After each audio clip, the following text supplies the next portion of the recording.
reporter from Random Seeker Studios in Philadelphia and across the Delaware Valley. I'm the capo. He's the prez.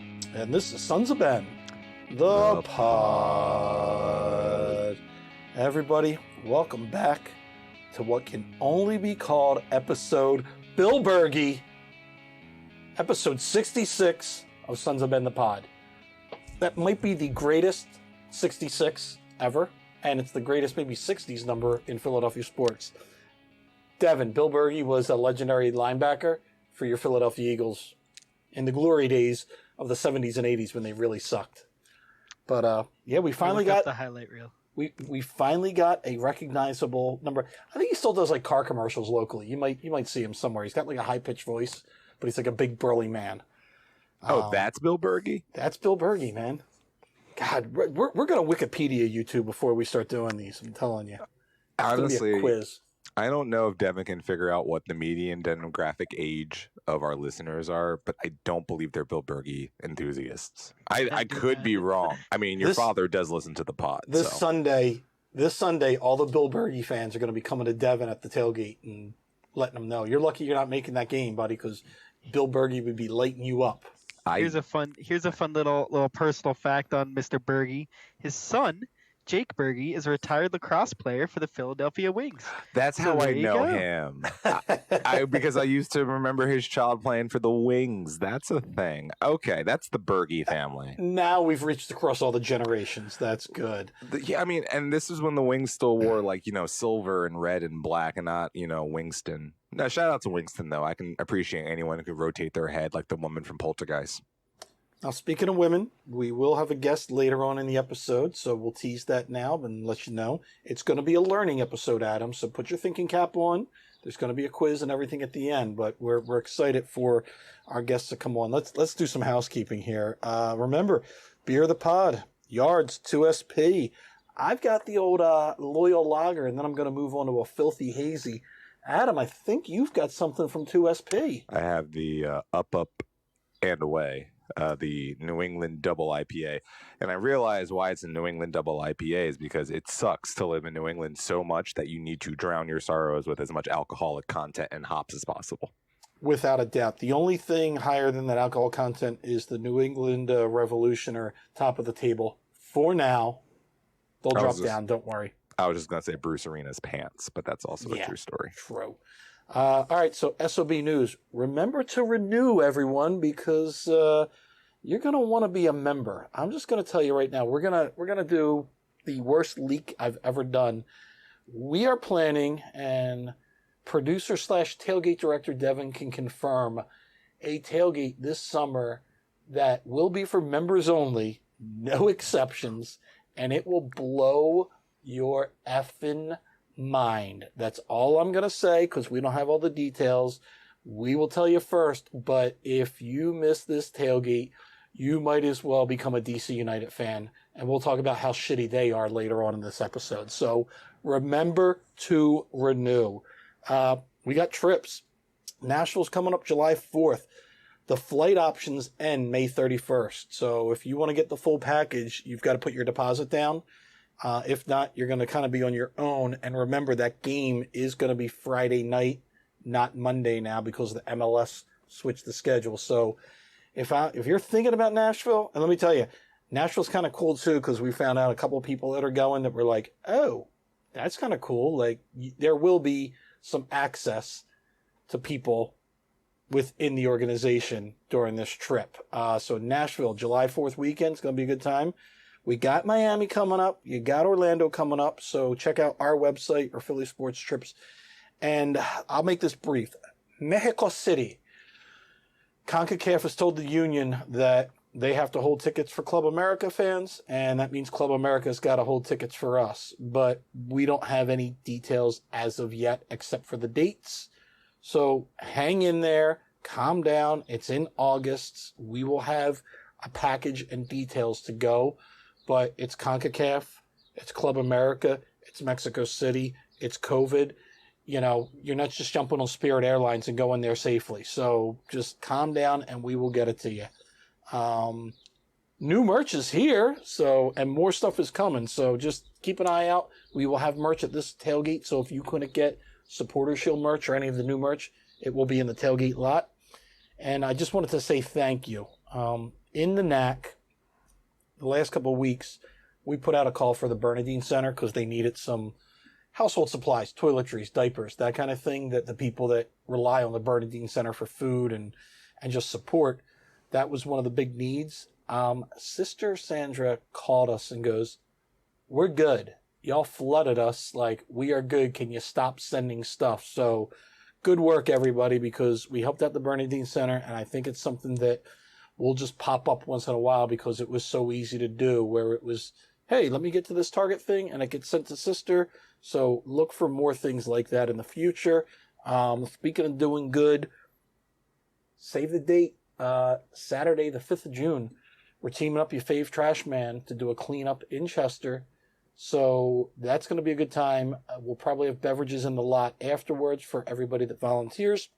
We're just working out a couple details with, the trash company and a couple locations. But June 5th, probably starting at 11 o'clock. Adam's been to a cleanup before. It's 2.5 hours. You're not going to kill yourself as long as we have enough people to come help out and get it done, and we can do a little bit of good in Chester.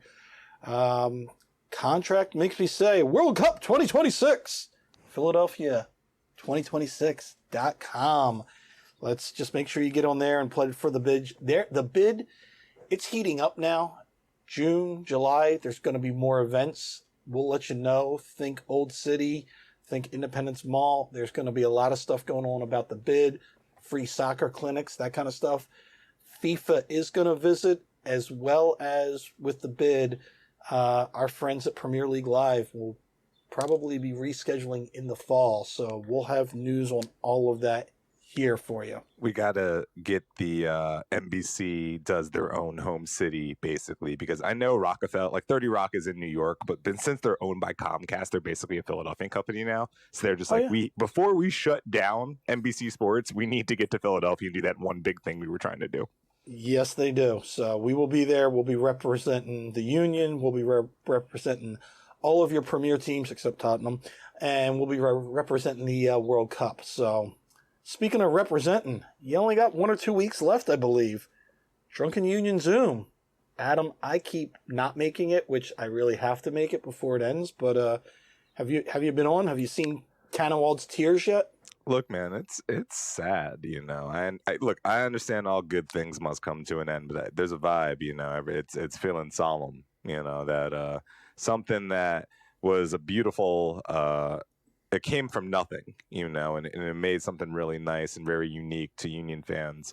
And I mean, look, again, all good things must come to an end, but there's a tear or two from JT. I felt it. I felt a couple myself, Is it sad like when, Olive Garden calls Last Call sad? Or what are we talking here? I got to be real with you. I haven't been in an Olive Garden since the Clinton administration, so I can't tell you. But that was just a shot at Jared Wilkes Booth and his love of Olive Garden. Hey, man, it's okay. When you're in Lancashire, your fine Italian cuisine might be a little bit limited for you. Now, speaking of limited, Devin, how's the fans of the Discord doing? Discord's great. Got a little push from the Sons of Ben Twitter today. Got some new faces in there, so that was nice. Ken Mack guessing the DC prediction correctly, 1-0 Union. So congrats to him. And go get your predictions in for this weekend. All right, Devin, we need you to do your editing magic here. And we did a little thing with the good folks at Subaru, and I say it in the interview, and I tell you now, this is the only sponsor that the union have ever had that we have worked with and absolutely love working with.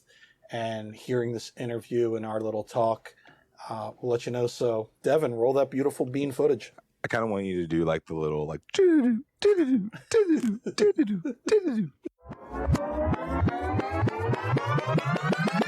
All right, everybody. As you know from listening to the pod, there's one thing that I particularly love to do. Devin kind of doesn't want me doing it, and Adam is 50-50 on the fence, and I love talking trash.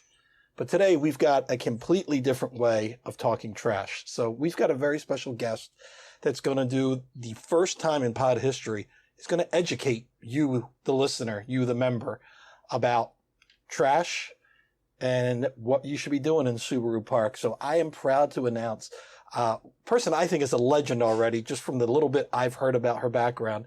She's the environmental partnership manager for Subaru, and she's overseeing the Zero Landfill project at Subaru Park. So welcome to the pod, Denise Coogan. Denise, thank you for coming on. Well, thank you so much for inviting me. I'm just really honored to be able to speak to your folks and to talk trash with you for a few minutes. Yeah. Can you just give everybody just a little bit of background of where you came from and how you became the environmental guru for Subaru? And that almost rhymes. It does almost. Guru and Subaru. Yes. So I started out at Subaru of Indiana Automotive in Lafayette, Indiana in 2001. And in 2002, we were given the directive to become a zero landfill facility. And the manufacturing plant there is about 4.5 million square feet. It sits on 832 acres. I think right now there's over 6,000 associates that work there. And a car rolls off the end of the line about every minute. So wow. A huge facility. It's like a city within a city. And so they said, we want you to send no waste to the landfill, and you have 5 years to do it. So we didn't really know where to start. This was early 2002. And so we started out very simply with soda bottles and cans and newspapers, things like we do at home. And we started recycling those. And then we reached out to our employees, our associates, and we said, what are your ideas to help recycle and to reduce, reuse, and recycle waste here at the plant? And they are the stars of this program because they really came forward and gave up all their ideas and how they would improve things. And we started implementing those, and we started measuring our reductions. So when we started out our project in 2002, we were generating 459 pounds of waste for every car that we built. That's how we normalized the number. So if we had a good year or a bad year, we could still see how much waste we were generating per vehicle. And today that number is around 210 pounds per unit. So and that's almost it's over 50% reduction in the amount of waste being generated. And that's really where your environmental savings are at, because you're not having to make that material, you're not having to ship it, to use it, to throw it away. So we're really very proud of that number. And those are from ideas from our associates. But the thing was, on May 4th, 2004, we sent our last load of material to a landfill. So we had reduced the amount of waste that we were sending out to, we were sending out about 7% to a landfill. We were recycling about 93%. We switched over then on May 4th, and we went to Covanta Energy Services and shipped about 7% of our waste there for an energy from waste process.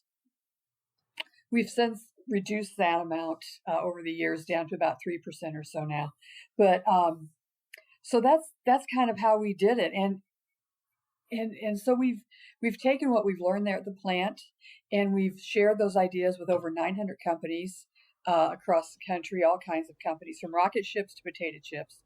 And then we went out to the national parks, and we said we would really like to help the national parks for their next 100 years become more sustainable. And so we took the principles that we honed at the Subaru of Indiana plant, and we have adopted them to the national parks. And so now we're working with that. And then we thought, why can't we do this for the Philadelphia Union at Subaru Park? And that's kind of how we've got to meet, by implementing these principles there at the park. And you guys have done this also at the headquarters in Camden, correct? Correct. We have. We've done that at the headquarters and some of the regional offices. The plants in Japan, the manufacturing plants in Japan, are also zero landfill. So it's a very important. It's very important to us. And Subaru wants to be more than just a car company. We want to be able to give back to the community and to do the best that we can do to help people and to help the environment. Yeah, and I will say that because I've said it on the pod and I've said it to members in the past, where the Sons of Ben, we normally don't partner up with a lot of the union sponsors. It's never really worked out. And when we first sat down to meet, we were amazed at how much, our ideals were in line. And the one thing I came away with, and this is when I first met Tom and Alan and I think Matt and a couple other people, and I'm forgetting everybody nobody mentioned selling a car. They were just like, this is what we want to do. We want to give back to the community. We want to do this. And I was like, wow, this is great. Where a lot of the other sponsors just want us to do other things to help, what they do in their business, make, money, sell products, push product. And you guys were completely different. And one of the reasons Devin's on this one, besides producing, is he's taken over the tailgates. So I know we've talked that we're going to try to have you bring what's in the stadium out to our lot to try to help us maintain the same goals. And I just wanted to know, like, if you could tell the members, the listeners, of what they can do to help when they get into Subaru Park itself. Like, what should they be looking for? What should they be doing? Because sometimes it gets a little overwhelming. We come into that stadium hot. We come in with a couple beverages under our belt, and we may not be thinking about what to put where. So I didn't know if you could give us a little 101 on what to do.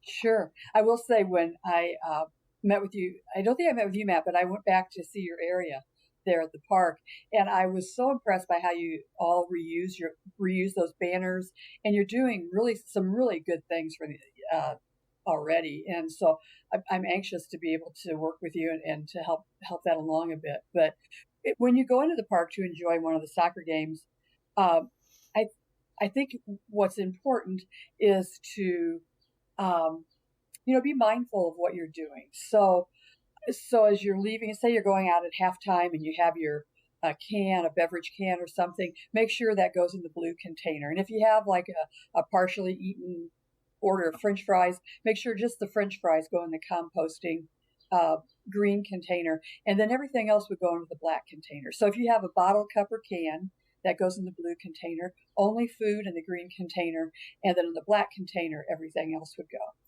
And so we have set up at the back of the house ways to separate that waste out to make sure it gets to the right place.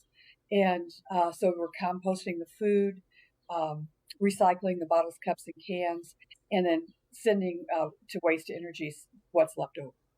Okay. I have to ask, because I've been in the back by the dock. Yes. How different is it now? Because I remember there'd be like one or two dumpsters and that's it. How different have you guys made an impact back there? We've been working with Spectra and the union, and they have done just such a wonderful job helping us with this and working with us to get the things in place that are needed to be able to make them successful at becoming zero landfill. So part of that was about getting compost containers there. So you want to be able to make sure that we're getting the food in containers that can be sealed up nicely, because you don't want to draw animals or anything up to your dock. So they've gotten some really nice containers there for that. We have a compactor for cardboard. So all the cardboard is kept separate. It's put into a compactor. That way it's all kept dry. And when it goes to goes for recycling, recyclers really like that. The bottles, cups, and cans will go into another compactor, be sent out for recycling. And then there's another open top container where all the black bags go, and the black bags denote trash. And then we know that those go to Covanta Energy Services.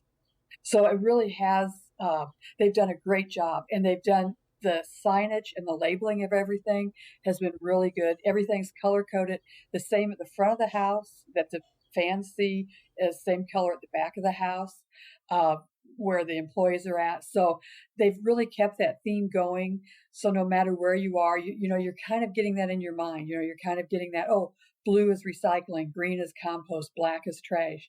And once we get the hang of that, and once we see it, then it becomes just automatic. So that we know if we have a bottle, cup, or can, we throw that in the blue container. So it becomes automatic. And that's what we saw at the plant in Indiana, the Subaru plant, was that once people understood the color coding and where things went and what their role in it was, people want to do the right thing. I honestly believe they want to do the right thing. They just need to be shown how to do it and be given the resources they need to do it properly, and they'll do the right thing. And I know the fans that come to watch the Philadelphia Union are really wonderful people who want to do the right thing. So I have all the faith in the world that this program is going to work. Yeah, we think everybody that comes into Subaru Park, except Red Bull fans, will want to do the right thing. We can't control those guys, so we There don't. are there are those There's the exceptions. exception. We'll There have to are have somebody exceptions. clean up around them, and then we'll be fine. But Spectre is doing a really good job at walking through the stadium and picking up and recycling and composting well. So they'll take care of them. that's great. And then, Denise, I just want to let you know, when you have to work with Devin, he responds well to yelling at and screaming at. So just feel free, yell at him. He's new on the board. He hasn't gotten properly hazed yet. So, Devin, you have a new boss again. That's like your fifth boss in this whole thing. I'll try not to, Devin, but if I have to, I will. Oh, that's fine. That's what I'm here for.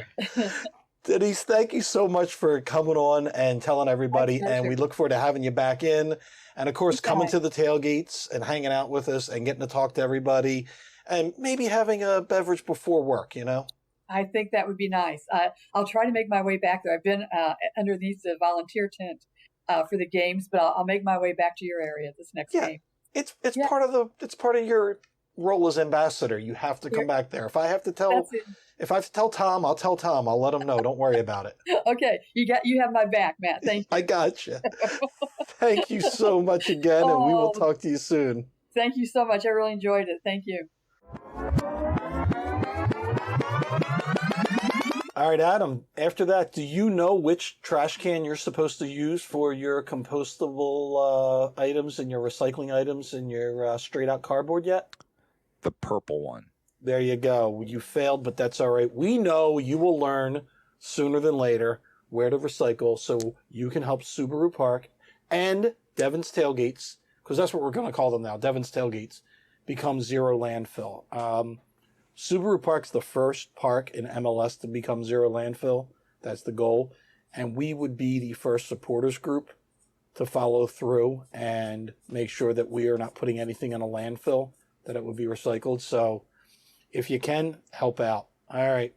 Union News, let's go. Guys, Red Bull, we got the result we needed. It was, yeah. Look, I think that we've come to a point in Union fandom that a lot of us never thought would come, where we're not impressed by beating Red Bull 1-0. That's not moving the needle for us anymore. And it's funny because at one point, and I'm not even sure what truly prompted this, but at one point the Twitter feed of New York Red Bull was just like, is this a rivalry? And all of the Red Bull fans were like, no. And I was just like, you know what? It's not. We've beaten you 9 out of the last 14 times. And the other 5 of those matches, 2 of those were ties. Like, the fun thing is the Union, outside of like this weird thing we got with NYC FC, have been pretty much very dominant of their rivals, quote, air quote, as of late. They have a winning percentage against both or all 3 of New England, DC United, and the Red Bulls since 2019, and it's pretty one-sided if you actually look at the numbers. And I don't know if this is because of us beating Red Bull, my opinion of that team, or how I feel about the Union how they're playing or starting to play, because we know in Champions League they've been, wow, holy crap. And now you feel like they're starting to get the momentum going in the regular season. But this is the first time they scored early, and I wasn't like squeaky bum time. I was pretty much like, we're going to hold a 1-0 lead, and we're going to end this. Where normally, if we don't score 2 or 3 goals, I'm panicked until the 95th minute, when stoppage time is over.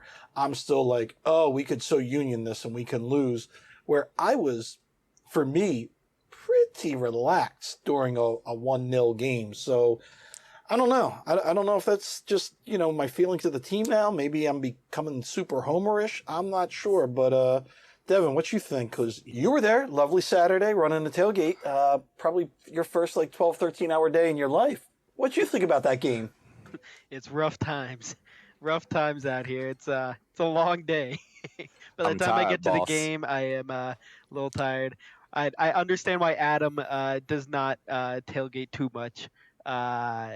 he has to save his energy. Adam, for he was games. I late to getting understand. food too, by the way. So don't let him think he was putting Yeah, the it full was- time in either. No, I had to see, cut my corners where I could. see, Devin, I strategically only show up with like an hour and a half of tailgate left. So when I have to do like a full course game of me running up and down stairs, I have some, energy previously for that. The rest of y'all can sit out there for 4 hours, and I love you for it. But you don't get a good Adam if he's been tailgating since 2 o'clock. That don't work that way. We know the balance is about 4:30, but that's okay. No, it was a great game. Scored early, held the lead. Late red card for Red Bull. Beat Red Bull. Can't ask for anything else. And that's why we are not an X and O's podcast. So just letting you know. Look, as boring as that game was, that's as good an analysis as Oh, yeah. I heard from anybody else. Now, speaking of not boring, let me tell you, we had a little away trip to the nation's capital, the swamplands of D.C. Let me tell you, this is a tale of two Sons of Ben. If you want to become a member of the Sons of Ben, you need to be diverse. And I'm not talking about your politics or outlook at life. That helps a lot. You need to be diverse. So DC, because that whole organization is a dumpster fire, would only let us bring 20 people down. So we had a bus, and the way the trips go, only about 11 people signed up for the bus. Other people were going to make a weekend out of it. They already lived down there, that kind of stuff. So we had 11 people on the bus, and we got in early, and DC security says, we don't have a full crowd. You're a smaller group. Just walk in. No big deal. So we were going to go to our section, which, Adam, is that crappy section like 113 where you're going up Mount Everest to get to.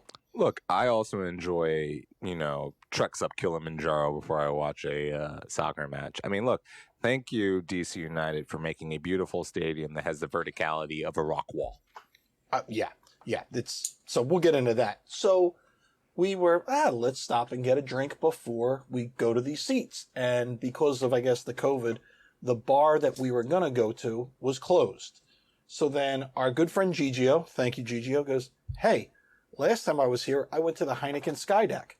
Why don't we walk over there?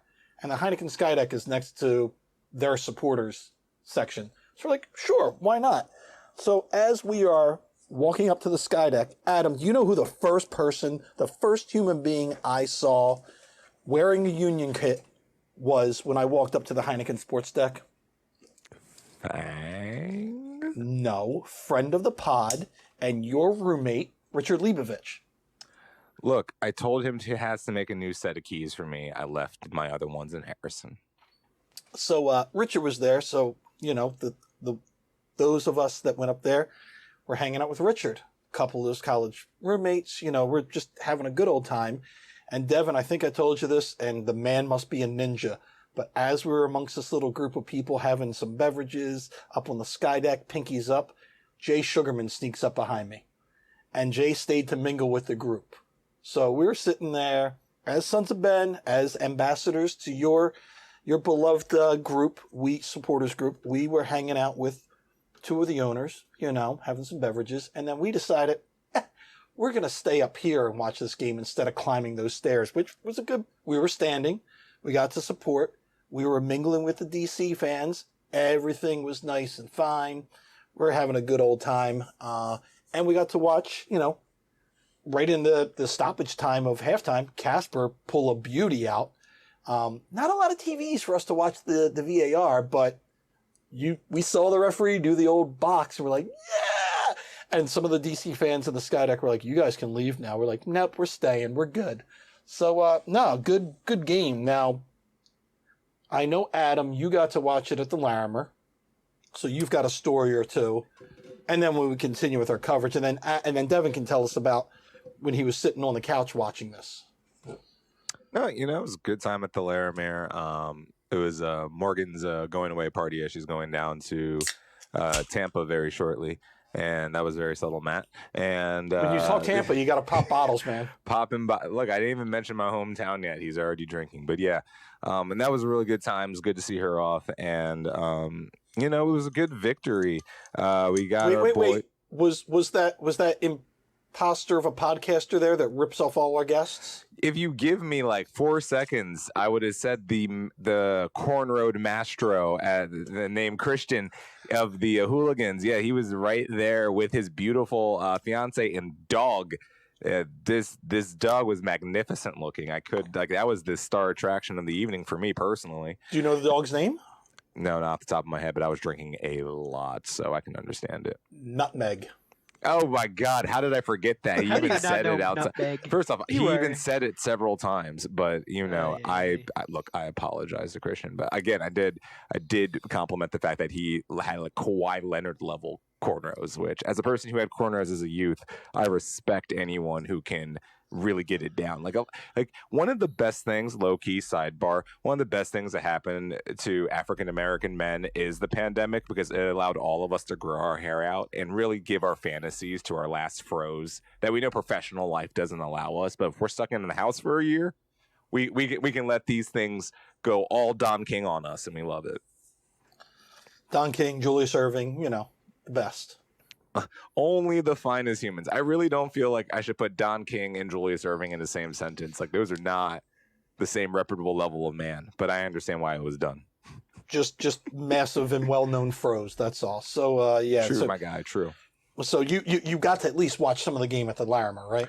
Oh, yeah. I mean, I watched pretty much the whole thing, and I tried to get a couple chants going, and then I recognized, no, I'm good. I'm tired. I don't have to do this when they're not here. That's one of the only benefits of not going to away games, is me trying to do my job in another person's house while also not carrying a megaphone. It's a little bit of a, but look, it was a good game. I'm happy VAR worked out in our favor, especially after seeing it not work out in a lot of other people's favors across the globe this weekend, because what the hell is going on in England? We can have a conversation about that later. But look, good win.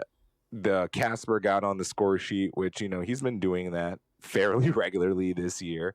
And I like the fact that we got Gazdag in there. He got a couple of minutes in there to start his career with the Union. And look, he looked like he was comfortable. It's a guy who just got here literally 48 hours prior. He looked relatively comfortable. And knowing he's flying back to Hungary like 24 hours after, too. That was the other amazing thing, that he came in, worked out, played, and he's going back to Hungary. So it's crazy. Devin, what were your thoughts on this game?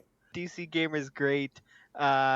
Watching from home, the comfort of my couch, and think I could hear some Sons of Ben chants coming through the broadcast in the background a little bit there. So that was nice. I think we caught a little bit of you guys on the broadcast, and of course, it was good victory for the Union.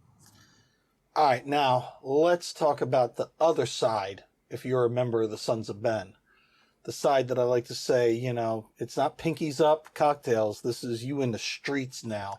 Hold on. Devin, we have, gentlemen, we've got some ass hats of the week. You're the jerk of the week. You're a jerk and it's your week. You really outdid yourself like a crazy super jerk. You're probably a big jerk every week, but this week, you're the jerk of the week.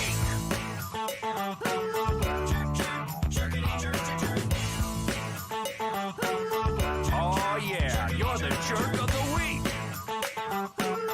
I'm looking at you, buddy. That's a banger. It's hard for me to declare which ass hat it would be, because there are multiple. So I'll give you a little background. A team of ass hat.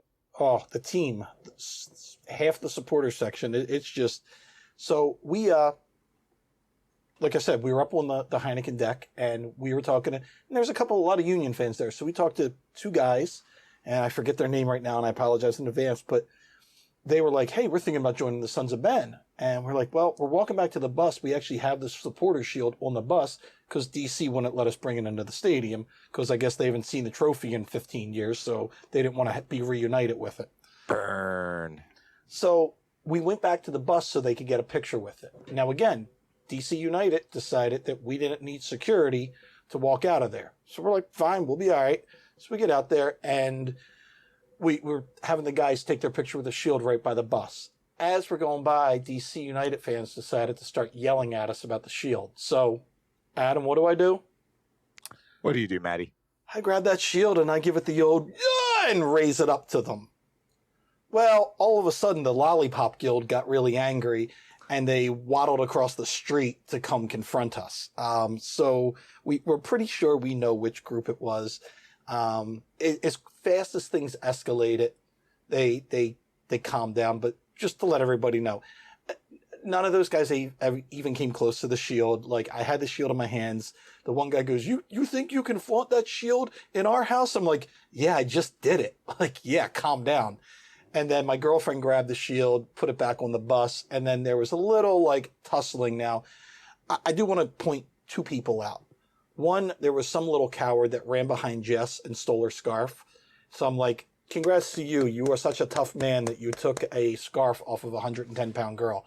Nice work. You should hang that up like a trophy, you little douche. And then at the end, a lot of their members went to push those guys away and calm them down because they were like, you guys are idiots, like, stop. But at the very end, some little frickin' puff pastry decided to push me in my shoulder as I was walking onto the bus.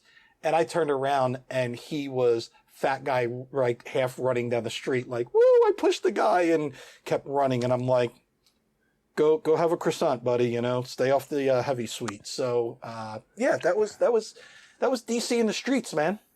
You see, here's the thing, and this is something that, like, sometimes I recognize when it's probably best if I'm not places, because I'm the guy who's chasing after that man and drop kicking him in the back of the head. That's what I'm doing, and not because I believe in any hooliganism, not because I believe, but look, man, I'm a grown ass fucking man, right? I'm not any person that you want to actually push for any particular reason. And it's not because I'm tough.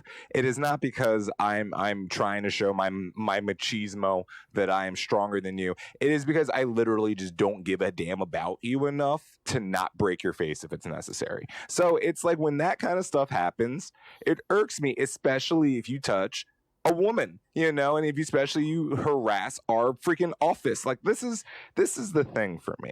You want to bother me, you want to come at me because, look, I'm a target.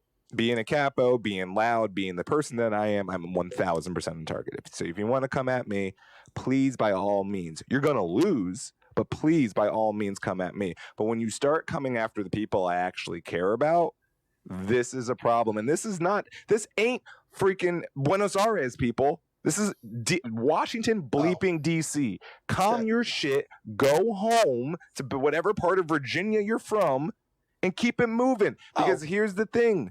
You don't want to really do that in Chocolate City. I promise you. And I'm telling you, I was, half joking about the Lollipop Guild, but they were little people. And it was funny because the first guy that went to confront me, I could see it when he started running across the street.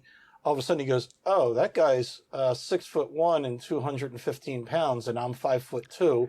And then he started to well, let me say two things, and then I'm going to back away. And I was proud of everybody because everybody on our side stayed calm, because it just would take one action and then we got 20 people on us. So that was the smart move. But we will be having some conversations with said supporters group if they have the balls to actually have a conversation about some of their members and what they need to do to regulate them. But on top of this, DC United, I am addressing you directly because I know you listen to this damn podcast. Do something about your security. This ain't the first time the Sons of Ben have had an incident with your people. I was in a U.S. Open Cup match where we were down in the first 3 rows, almost near field level, and we had no security around us while half of their supporters ran over to taunt us directly in front of our faces. That's how brawls happen. Why are you so incompetent over and over again with the simple thing as protecting people in the bleeping stadium? I give CSC a lot of crap in Chester, but you know what's not happening? The shit that routinely happens in DC. It doesn't happen in Harrison. Shit doesn't happen in the Bronx, but for some reason Audi Field is just devoid of intelligent security, and this routinely happens, and you're going to get people hurt. And let's not even talk about the fact that you can't even control the sections in your own stadium from throwing beer and throwing shit and harassing women in the first place. The DC United supporters, I'm sure the majority of those people are very nice people, but they've got a little bit of toxicity going on in their freaking system, and they need to clean that shit up because it ain't going to end nicely for them. Here's one thing, and you can talk about their security, but this starts and ends with DC United, the team, the club, the ownership, where, and I can tell you for a fact, if you throw a beverage, you didn't accidentally spill it. If you did, it would be on you. It's pretty obvious. If a beverage leaves your hand and you dry, you meant to throw it. We've had this in the River End where people have been thrown out and they are banned for life because they threw a beer. They can say, oh, I spilled it. I was being silly. No, you threw it. They continually do it, and DC United allows it to happen. The security knows who does it. They report it, and they let these people back in. Their whole supporters section is a complete mess. There is only one group that is a member of ISC. So there's only one group that answers to every other supporters group. All these other groups barely have leadership. They get liquored up. They act like fools. And most of them are probably barely members. And they're just going there for the experience like a stub hubber, acting a fool. But there is no punishment from DC. There's no losing your season tickets. There's no getting banned. I guess they're so desperate to have asses in the seat to watch that shit team that they're letting it go. But they're ruining the product and they're ruining the experience for everybody. So DC United's got to get the shit together. You know what? It would suck if every single time Philadelphia came down to my house and they kicked our shit in. I'd be really upset about that too, because it just seems to be a healthy habit of us just beating the crap out of DC these days. So, look, again. Yeah, Westbrook, take that. Look, give me some of that double dip on DC on Sunday too. Don't even get me started on that. Here's what I'm going to be honest with you about this. And you know me. I am not a generalizer. That's one of the things that I pride myself in. I take individuals as they are because that's how humans are supposed to act. When we start grouping people together and just to start assuming all people are shit, that's when we break down as a society. That's authentically my personal philosophy on life. Here's what I have. I have a series of incidences that when anytime DC United is involved with the Philadelphia Union and their supporters mixed with our supporters, there is great camaraderie amongst some, and then there's hostility and bullshit with others, time in and time out. And I don't give a shit that they're one of the original teams. I don't care that they had to deal with RFK for all that time. It is egregious, and they will tell you such. People in DC will tell you how bad that is. It's not even us just complaining as outsiders. Internally, they know how tragic that thing is, and they continue to let it proceed for God only knows what reasons. And it's going to bubble over. As more popular as this sport gets, as bigger as these rivalries get, as more Philadelphians and New Yorkers and everyone wants to travel to DC because it's in close proximity, this is going to get worse unless DC does something about this, and it starts with literally the man owning the franchise. Listen, there's two things I'm going to say. One, RFK was a better experience than Audi. It's the first time I've ever seen a new stadium be worse than the old one on many levels, but just the way that they're controlling their supporters groups and letting what's going on happen. And listen, as a president, as someone in a leadership position of a supporters group, I'm embarrassed because they're making all of us look bad. So that's got to stop. It's America. We're not even that country. Yeah. Like, what are we doing? I'm going to take the words out of one of your locals' mouths, okay? And I'm going to quote Mike Scott. Ain't no bitch. So stop your shit, man. It's going to get bad. This is one I am not a hostile person. I have fallen in love with New York Red Bull supporters. Like I've found myself being so kind to a lot of people. Girlfriend. Look, she understands. I have found myself feeling the camaraderie of MLS because this is a system. People don't realize that the people who have been here for the last 10 to 15 years understands that we are really all in this together to keep this league going, to keep this thing expanding and to reach its pinnacles. I know it's a single entity, But we're used to that in American sports. That doesn't bother us. The thing that it is, we know that our physical butts, us waving flags, us popping smoke, those are the things that get people to fall in love with the sport that they are watching, because they are not getting that at the Sixers. They're not getting that at the Phillies. They're not getting that at the Eagles or the Flyers. They're not getting smoke bombs in the Wells Fargo Center. That's just not bleeping happening right now. They're not getting flares and all. But we're doing that in Chester, and that's the thing that's going to help soccer grow in this country, is all of us, from Portland to Seattle to Miami to Fort Lauderdale, every party we all have to do this thing. But when you're creating a toxic environment, when you're creating an environment that shows the hooliganism, that shows the shit that most people don't want to associate with the professional sports, that they don't want to bring their kids around, they don't want to bring their husbands or girlfriends and wives around, because that's not fun. That's not fun. That's stupid. And you say you're friends with Red Bull supporters. I've said it many times with ISC. We're friends with leadership of all these groups. I was messaging the president of the Screaming Eagles during the entire game, just back and forth, busting balls about the game itself, having a great time. If he didn't have to stay in his section to watch this crap going on, we were going to have a beer and hang out. And the last thing I just want to say to anybody, like any of people that are a member, think they're a member of another group that would listen to this, I just want to remind you one thing.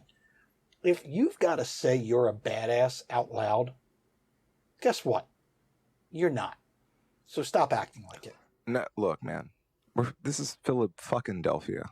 Not one of us is scared of you.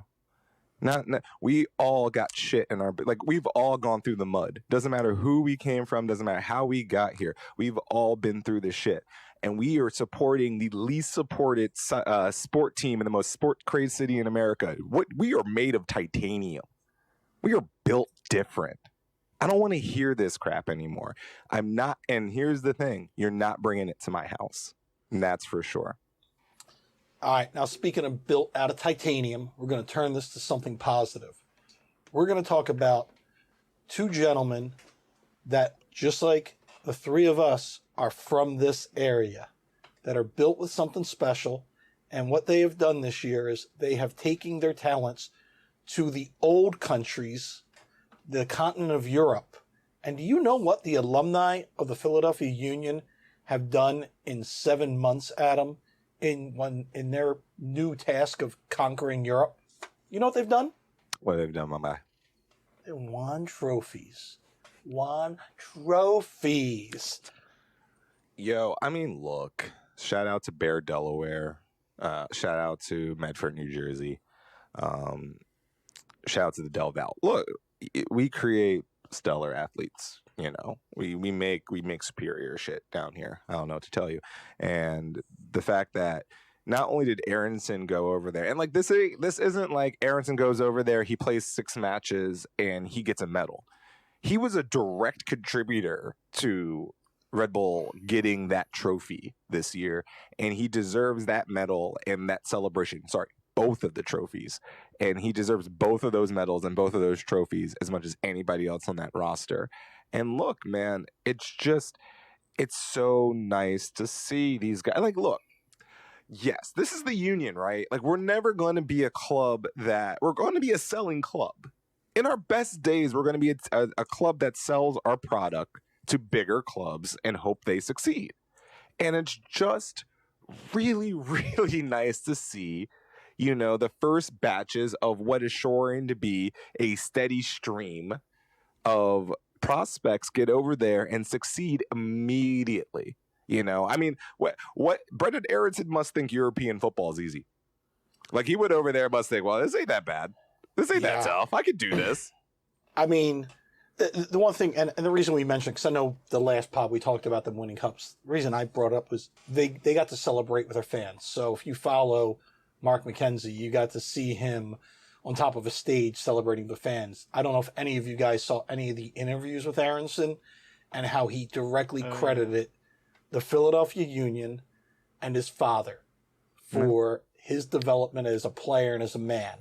And that just, kind of brought the tear to your eye. And you're like, and I can't wait because we know both of them, well, they were going to be back in June to hang out. But they got some other stuff going on. Both were named to the U.S. men's national team roster for the Nations League. So let's go over the schedule. Friendly versus Switzerland, May 30th. So, boom, right around the corner.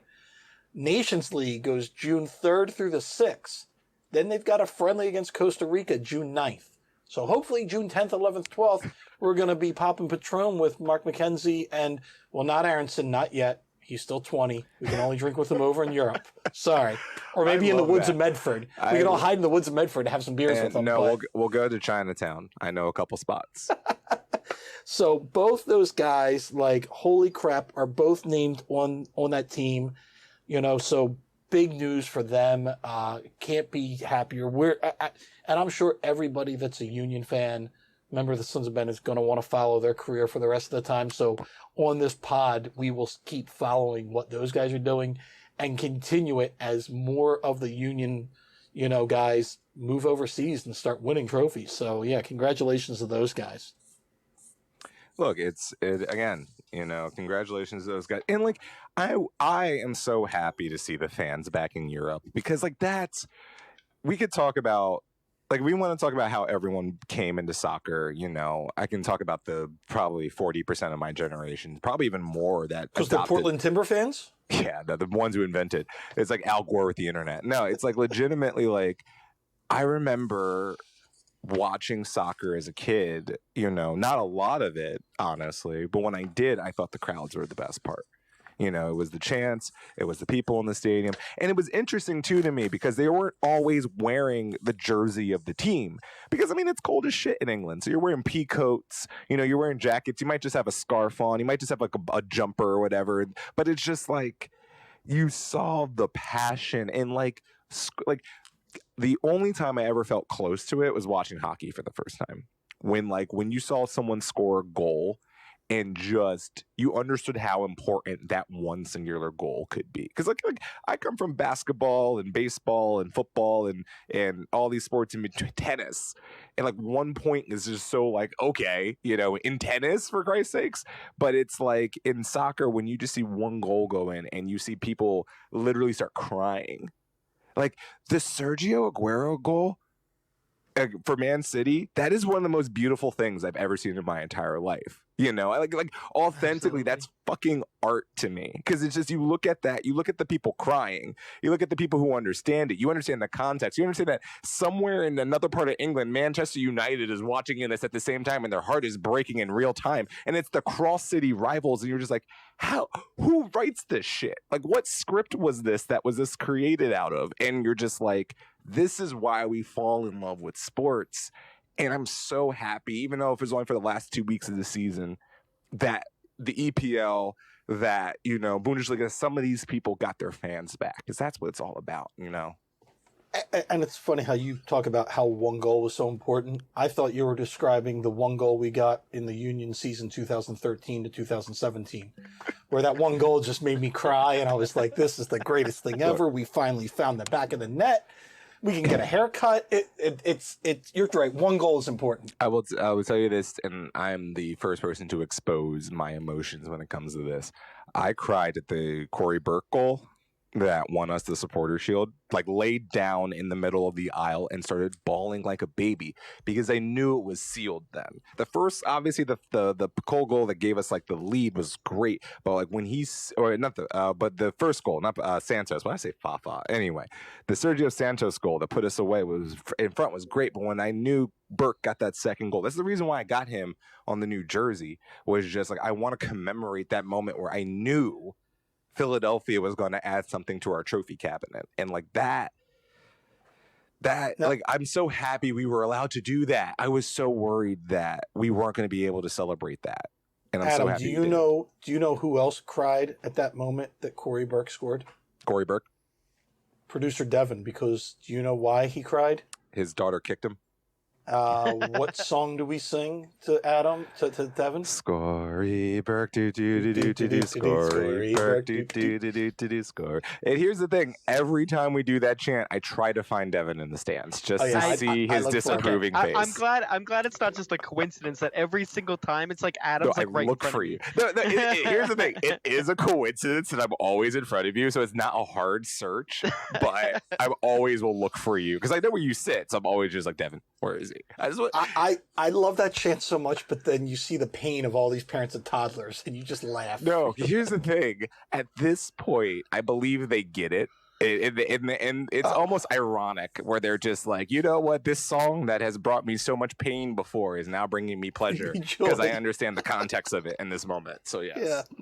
Yeah. Now, speaking of pain to pleasure, let's get to the Premier League. And this is going to hurt me a little bit. But, Devin, thank you, and thank you, Tottenham, for letting our beloved Chelsea stay in the Champions League race for next year. Oh, come on, you Spurs. Come on, you Spurs. Come on, you Spurs.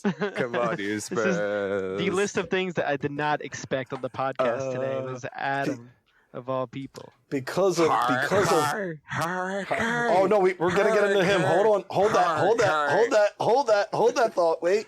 So we've got more Champions League action, yo. Adam, this week, man, we got to figure out 29th. We got to do something. we gotta be in the streets watching Chelsea whoop up on Man City and Paul Howard and Jeff Mitchell's team, and just take another big old trophy for our hero Roman. Look, man, here's the thing. Good Christian guy Roman winning another championship like he only deserves. So here's the thing. First off, I watched the John Terry retirement the other day. I don't know why. It was just for some reason, and because you watch enough stuff on the internet, sometimes that stuff pops up on your feed. So I'm watching the John Terry retirement real quick, and I'm just like, what the heck? I'm like, he's like, and thank you, Roman Ivanovic. And I'm like, oh my God, he was still allowed in the country then. That was a fun time when he was like, oh yeah, I'm allowed in my own stadium. Thank you. But look, I do believe that if Chelsea wins, it'll be a fun little upset because Manchester City looks like the scariest team that's ever existed in the history of English or European soccer at the moment. However, yes, I will be in the streets of Philadelphia celebrating Chelsea Football Club if they can, pull off another Champions League. And look, man, I'm not saying that they can't, saying that they won't, and I'm not saying that Man City's gonna own us, but I'm nervous. I ain't gonna lie to you. It's gonna be a fun ass game of me giving myself anxiety. I'm talking my trash now because I don't know if I'll be able to talk my trash then, so that's why I'm saying it. No, but that's all right. Here's something that will continue your joy, both Matt and Adam. So Tottenham won their last game. Do you know what competition they qualified for? The Europa second thingy that they just invented. For the Europa Conference League playoff. They have to play into this Is Adam Silver in charge of the Premier League now and the Europa League? Look, we made it into a competition where the best case scenario, we win the whole thing. The best case scenario is we get qualified into the Europa League next year. First, two parts. One, the play-in games were a goddamn hit. Look, I wanted to hate the play-in games. I really did. And then I watched them and I realized what the stakes of them were, and I loved every goddamn second of that. Watching the Golden State Warriors get eliminated by the Memphis Grizzlies was poetry. And it's not because I don't even hate the Golden State Warriors, but it's just like that sentence I just said. Think about if I told you that sentence in the year of our Lord 2016 and said, hey, the Memphis Grizzlies will eliminate the Golden State Warriors in a one-game playoff to make the 8th seed of the NBA, and then they're going to beat the Utah Jazz in game 1 because I love chaos. Now, speaking of chaos, I just have one thing to add to this, and then Devin can tell us if we need to wrap everything up and we totally do. Harry Kane says he wants to leave Tottenham. Look, here's the thing. When the rumor came out that he possibly, like Chelsea was pursuing him, I just giggled. Oh my God. I was just like, Hey, let's just blow the thing up. Bring back Pochettino. We're gonna pretend the last 2 years didn't you happen. built a giant toilet bowl stadium for the Jacksonville Jaguars. Admit it. You built it for the Jaguars. Admit it. This is all Your this team is. the I DC don't United even of want the to Premier imagine League. Harry Kane in a Chelsea jersey. That is Look. not something that I'll buy you that's one. nightmares. Look, Nightmares. I thought when Willon and David Luiz went to Arsenal jerseys, I'd be upset, and then I realized I just started to giggle because they Listen, decided they chose Arsenal. Can That was Chelsea terrible. afford to buy another risky striker who might be injured half the season, do a you la Timo Werner? do you know who we're You're gonna in the enjoy looks for right now? Kepka. You're gonna No. enjoy Kepka. Here's your the- goalie. here's the best part. He's going to Man United, Wait, and but that's gonna be that. hey, Let him do his thing over there. hey, Matt, who's that striker from this country that's in like I think it's like what Eastern Europe? I don't know. Was it Poland?